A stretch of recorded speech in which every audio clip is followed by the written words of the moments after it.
This is the Fifth Estate Winning Headlines, your media police post. In this segment, we summarize some of the headlines that you might have missed this morning. But we also take a look at the political pieces that we call cartoons in this country. Today is the 23rd of April, 2019, and I am 2J. I am Tuel. And I am Miss K, your host. Again, in case you missed it, this is Winning Headlines. Let's take a look at today's headlines.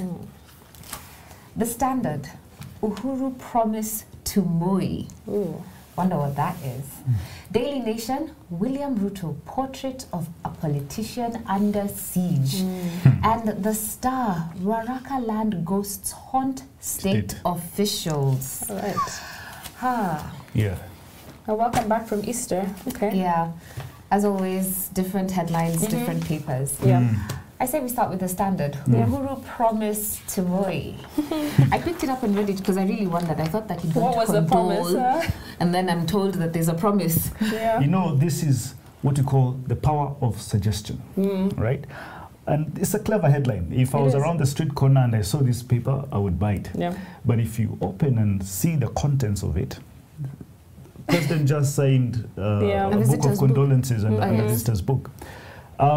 I think we are being primed by this newspaper to say that President Uhuru Kenyatta will return the favor to Mzee Daniel Toroitich Arap Moi. Yeah. And that picture, I think, says it all. Yes. Yeah, That the picture is and the headline together. Highly suggestive. Yeah. Yes. And the purpose, and like you said, the purpose of the story, it's just hidden behind that. And you have to ask yourself a random question.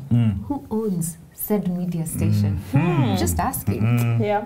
I'm just asking. But I will say, great headline, punchy. As you said, it made you want to pick it up. Yes. So far, I think it's good. This is clickbait. So I would say keep it on the parking bay. All It right. is.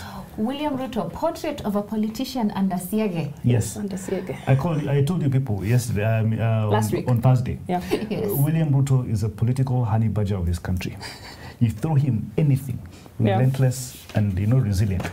But what I also want to say with this is the system has been taking on William Ruto, unfortunately. Right? I don't know whether you people saw the newspaper on Friday or Saturday. I cannot remember. The PS Interior said that the Deputy President's office did not send the movements and itinerary of the Deputy President, and therefore that's why he did not. That's why he cannot give security or deploy, for that matter. Which I think was such a rubbish reason. Look at your hierarchy, please know your place. That is the point. Know your place. Now, in the hierarchy of things, Kibisho is supposed to know where his bosses are at any one time. His bosses are not meant to let him know. I really wonder, at which point did we demote the Deputy President from being the Deputy President? He's a man who was elected by over 7 million people. He was not appointed. He's not an appointee of Uhuru Kenyatta, of President Uhuru Kenyatta, all right? And therefore, even if the system is against, let's assume it is, there is or there should be some form of respect to the office of the deputy. Regardless of what you think of him as a person, there's certain duties and certain respects that you give him by virtue of the post that he holds. Absolutely. And as long as he continues to hold that post, regardless of what you think of him, you're the one who's meant to check his itinerary. He has no obligation to report or to justify himself to anybody. And I think taking a step away from the headline is looking at what's actually within, what the story actually speaks about. They're on two different pages. And this kind of goes back to the juggle we talk about between the editors and the writers. The editor here is setting an agenda, but the actual writer, the journalist, was speaking about something he had empathy for, the DP. For the DP. But I think that he's had, I don't know. And I think rightly so. And if you see down here on this thing, the lower third, the lower third, it is the people that are perceived to be against the deputy president. And then you can see it's an entire system pointed at just one man. Yep. Well, can we say this? It was an attempt at a good headline that flopped, so we toss it. We toss it, definitely. Ruaraka land ghosts haunt state officials. This land in Ruaraka, land on Thika Road generally, always so controversial. Yeah, I want to be a bit crazy on this one. Please. I think the fight back on the people, on the system that is haunting Deputy President William Ruto has begun. And the person's head, the bullseye, is Fred Matiang'i. I like what you put there. But it says here the acquisition of land was executed during Matiang'i's tenure as education CM. Yes, absolutely. So they're pointing to questions that were raised by the Auditor General to payments made. But he didn't say they were illegal. He just said they raised audit queries. Absolutely. But we all can see where the bullseye is pointed at. The headline has an owner. Yeah, this headline smacks of There's something ownership. about the Star. They're always afraid to talk about the real story. They hide it in corners. I think this is... Well, they're reflective of us as a people. We never address the elephant in the room. Does it? Most definitely. Well, then that leaves the Standard. Can we say this is our winning headline? I like it as a headline. No content, but I will bite. Okay, well, we do have a criteria that we use. And before, I was going to say something about that criteria, but let me bring everyone back. We ask ourselves 3 questions. So is this headline topical or speculative?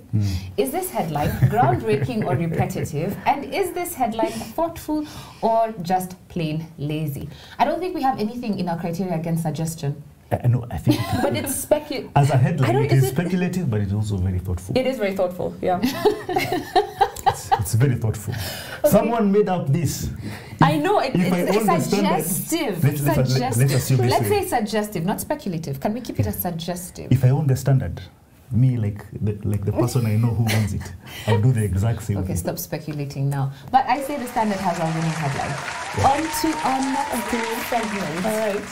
The political pieces that we call cartoons in this country. And just like the headlines, we have a 3-part criteria that we use to break them down for you. We ask ourselves 3 questions. Is the cartoon humorous or is it dry? Is it satirical or is it pessimistic? And finally, is it effective or just plain lazy? Turam has decided for us. Since we tossed the Star with such gusto, let's begin with the cartoon. And Ozone has something for us. Ozone has, my view, very clever cartoon. All right, the depiction of, you know, those dragons for Game of Thrones, or maybe the Chinese dragon as it is. Yes, and it is when it breathes fire, there is some smoke. In that smoke, it is a game of loans. Play of words. Clever play of words. Yes. If you can. Okay, I'll let you guys finish that. TJ has. I'm holding my tongue. I'm holding my tongue. And then Uhuru says, "Let's ride, bro." Right, and he's telling this to. He's telling this to Raila. Who would appear to be? Who would appear to? He's perplexed. Like, oh, now I actually have to ride this dragon. And who is the dragon? The dragon is China. Okay, TJ, first give us your opinion, because I do agree with you to some extent. I think this is such a lazy cartoon. On 2 levels. One, it's hitting a very small demographic of people who are going to understand this. I agree on that. My parents do not watch Game of Thrones. They're not going to understand this reference. Okay. And then second of all, he's using it.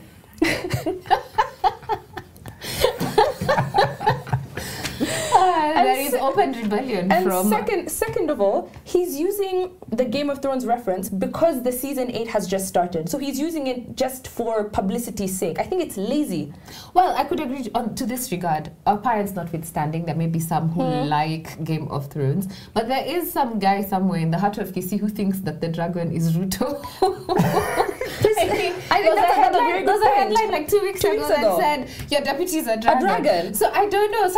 Someone could mistake the reference. Not everyone gets Game of Thrones. He's trying too hard to be smart. But is it funny? Yes. Let me tell you, it's communicating a point. Let's ride, bro. Really? Let me tell you. Okay, maybe the let's ride. Let me tell you why this cartoon is clever. Look at it this way. I think what Ndula is telling us. Do you watch Game of Thrones? Yes. I think what Ndula is telling us is this. Yeah, I do. Well, there's Ozone. Ozone.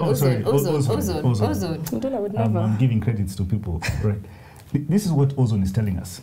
Uhuru Kenyatta is very clever. He knows if he were to go to China alone, petty Kenyans would say, look, he's going to sign another loan. In fact, I think the last time he went, someone was like, don't get us more debt. Get away his pen, grab his pen. But because he knows he's going to China and he knows how we think this much, we are going to now look at the Raila thing with him in China rather than Uhuru being in China to get a loan. Okay, so what do we say about this cartoon? Terrible. Clever, fantastic. I say put it in the parking bay. Put it in the parking bay before we make oh my. Mutiny. I'm sorry, guys. We cannot. Okay, fine. Let's go to the Daily Nation. I know you like this. You called Ndula so much. Let's see what he did. Fantastic. No, this is my best cartoon. Yeah. I like that one for Game of Loans. You liked it. Okay, what do we have to It's no longer on the table. We have chameleon. And the chameleon has been caricatured to look like Mr. Babaman himself. Right? And he has a cup and oranges around it. Yes. But clever Ndula has the chameleon, all right, with a jogo, with a Kano symbol, at the same time Jubilee sports. Okay? And even until it still is still Jubilee. So he's 3 parties in one. And what does the caption say? And maybe even green. I see a little bit of green. Maybe is that a reference to previous parties? Maybe ANC, who knows? Yeah. Right? And see his camouflage very well. What does the caption say? When you are consistently inconsistent.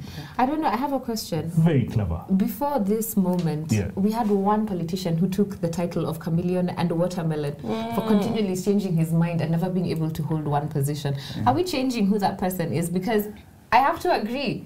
And I found it hilarious that I saw Kanu. And the first thing I saw Kanu, I just started laughing. Yeah. Because it just brought everything back. Maybe his true colors have come to light. I want to do something that 2M usually does. Read too far into a cartoon. Okay. Allow me. You're allowed. When you call somebody consistently inconsistent, yes. Are they not therefore being consistent? Oh, in the inconsistency. In the inconsistency. Therefore, that is consistency. Right? And so maybe... Is that reading too far? No, who knows? Maybe Ndula is telling us that this person who is depicted in this cartoon, we know who he is.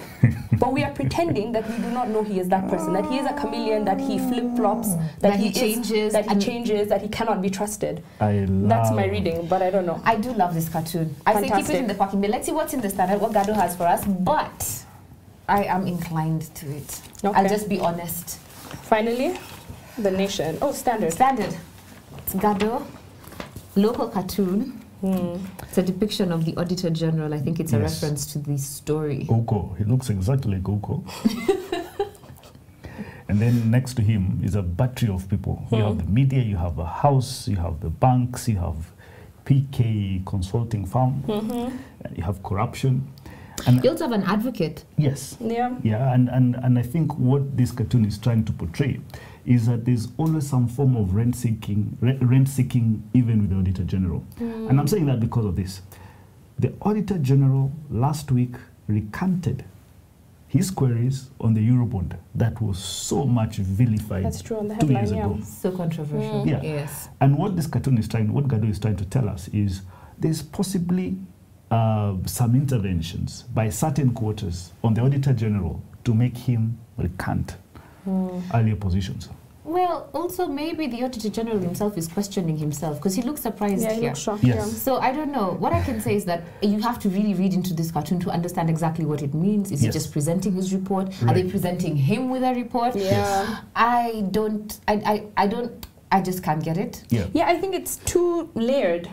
It requires too much effort to understand. Which is sometimes it's good to require that effort. But for this one, I'm not exactly sure what's going on. Because the lawyers are whispering into the fat cat's ears. So perhaps they're telling him how to get out of it. There's a lot that's going on. And that lawyer looks like a Mzungu. Oh yes, it's a Mzungu lawyer.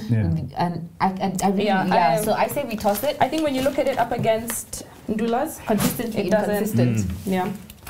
All right. Sorry, and that's all. Yeah, go and continue. I was wondering what you're doing. No, I was speaking. I think that Victor Ndula of the Daily Nation has a winning cartoon today. Yeah. Do we have a final thought? Always. I always have to ask, but I don't know why I ask. I should just be saying, 2M, give us our final thought, please. Always. And now, our final thought. Right? It's a book called Manufactured Consent by Noam Chomsky. And it's about the political economy of mass media. Now, media always tells us that they are independent and they're impartial and all these nonsensical things. And they're committed to finding the truth and saying it where it is to be found. Yes.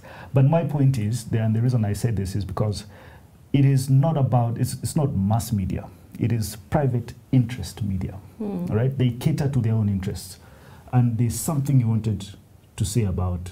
Well, I mean, if we talk about the book, so it was written in 1998. Yeah. 88. Sorry, 88, right. Yeah. And that's 2 years, almost a year before the Berlin Wall came down. That's at the height of the Cold War, all those kinds of things. Yeah. So it took apart the notion that the media act as a checks and balances on the political power. Right. That the media is supposed to inform the public, that the media is supposed to serve the public, and that they do this in order to create a more educated electorate. That is the general and what public. we call at this bench lifting the veil of ignorance. So this book was basically saying you think that the media is impartial, they're independent, but in fact they are not. Yes. They are either bought or they are striving just to get advertisers. Yes. To stay afloat. To stay afloat, essentially. They're a business and they make their decisions based on the bottom line. Yes. Exactly. Yeah. And so in the book, he talks about these five filters of editorial bias. And we can just go through them one by one. Okay. So the first one is concentrated ownership. It essentially asks the question, who owns the media? And so his suggestion was that the media is owned by a certain group of people. Yes. And we can ask that question here. I think we all know who owns the media. Yes, we do. Yeah. We all know. And Kenyans most definitely. As you look at the standard suggestively, kindly leave the standard alone. All right, so the second filter he talks about is advertising as a primary source of income. Yeah. That the newspapers, or the media rather, they only care about who is going to pay for advertising. They do not care about us as the consumers of that information. They are working towards advertisers, and therefore the media reflects those people who are paying them. Well, that could be true to some extent with the American media on which that was based. Yes. But in Kenya, I don't think that the advertisers, we have not reached that level where the advertisers choose or rather influence the tangent that the media takes. Exactly. At least with regard to our country. Yeah, unless, the traditional media. Of course, you will not definitely find a person advertising for a story that is against something that they do. That, of course, will not happen. But also, we do not find them aggressively pushing for frontline stories. No. Perhaps they'll do in the future behind the scenes stories, but that's something we could watch out for. Yeah. You know, here we normally say that the media is a domain of interpretation, right? It is. Generally, everywhere. Generally, it is. And then I go to my second thing. You see, who owns the Standard? Someone. It's not a Pakistani. Who owns a nation? Another person. Another person. A group of people. Maybe some of them from outside the country. Maybe it's a Kalasinga. Who knows? Yeah, PD and all the biggies. Yeah. Right. Yes. My point is this: we have, for a very long time, been told that corruption is a big thing in this country. And I ask, how do you know corruption is a big thing in this country? Hold on, I think Tujay will get to corruption. You haven't even let me finish my list, then you're jumping to the end. No, there's something, I didn't even know what you're going to talk about corruption. But let me just say this. Okay. Let me just say this. How do the people know that certain things affect them? It is through the media. Because the media tells them that they affect them. Absolutely, right? And that is how we've been conditioned and conditioned and conditioned and conditioned to think that country is going down. You see, when you look at the skyscraper of Nairobi, for example, right, you see there's so much progress. And that says some of this money is even coming from outside. Okay, true, and what's your point? My point is this. Someone is clearly seeing there's something going right in this country. Why are we the ones being told how to... Can we finish the 5 filters of editorial bias before you start ranting, yeah? Okay. Thank you. Number 3, right? I'm sorry, guys. Number 3, flack to discipline the media. And in this context, what he was referring to is the government whipping the media into shape by... like sanctions, for example, so removing advertising from the government. Yeah. Okay. And we did have that. I mean, when the government shut down all media houses, yes, that was flack most definitely from the government trying to get the media to push a particular angle. But I don't know if it worked because I don't think that the government has that much control. No, they actually don't. It is actually based on legislation. Legislation actually says government advertisement must happen in mainstream media. You have no two ways about it. Right? But then you look at something like MyGov, right? They took away advertising from the mainstream newspapers and they decided to make their own paper. Yes, it is inside another newspaper, but they've taken over the control of how it's distributed. Basically, government does not have the capacity to do it. That's why you find it printed and put in a mainstream newspaper. And I think that unlike the book in which he's saying now Chomsky when he was saying the book, the concept that is manufactured was a collation of the interests of government and private commercial interests. But in our case, unlike the situation where the government is fully controlling the media, I think that here you have a bit of if I could call it a rogue media, if I could call it that. And sometimes, because you see what he says in that book is that the owners of the private media are able to control their rank and file. So if I say this is the tangent that we're going through, this is the line that we're pushing, then I can control from the top. I own the Standard, for instance. I am able to put my editors right down to the single writer in shape and make sure that every story that is run pushes my agenda. That's not the case here. You see, before 2J interrupted me, what I was going to say was this. Okay, hold on. I have 2 more points. Let me finish my 2. All right, number 4. Reliance on information provided by experts or official sources. And I think that's what happens. Yeah. Corruption stories. Who are the sources? Who are the sources? When the DCI, when they report and say sources close to the DCI have said X, Y, Z. You know, guys, who propagated the war in Iraq? It was, do I say his name here? It was the Murdoch media empire. It was Sky News. It was Fox News, all manner of news of the world and everything, right?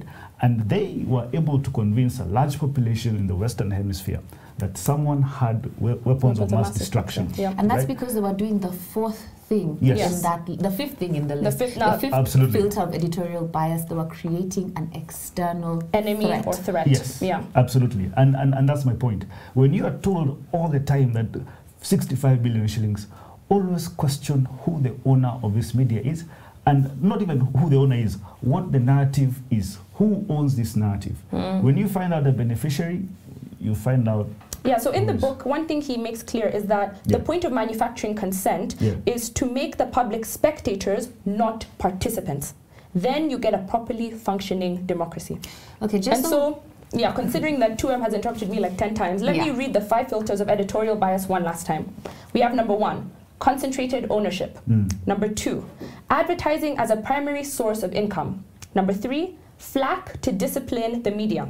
Number 4, reliance on information provided by experts or official sources. And number 5, creating an external enemy or threat. Those are the 5 filters that create the bias that these editors use to manufacture our consent as the people. Yeah, I think you had one quote for us before we go. Something that Noam Chomsky said that is actually from the quite book. Powerful. He says actually I have 2. The smart way to keep people passive and obedient is to strictly limit the spectrum of acceptable opinion, but allow lively debate within that spectrum. So the media puts us in a box where we're able to be passive and obedient, and in that box we can then have as much lively debate that we want to. And what they're doing is just lying to us. They're giving us this delusion that we actually have free expression, free voice, and that we're using it. That we have an opinion. We have an opinion, yet your opinion is already boxed within the limits of how far you could possibly go. You know, this point is not to the 5th estate, it's to the 4th estate. You can finish now. This point is not to the 4th estate. Final quote from 2J before I bring this episode to a close. The population doesn't know what's happening, and it doesn't even know that it doesn't even know. I think that's the saddest part, that we don't know what we don't know. We don't know that we don't know. This is Winning Headlines, a day in which the Standard gave us our suggestive but winning headline, and the Daily Nation gave us our winning cartoon. Thank you, Victor Ndula. See you tomorrow.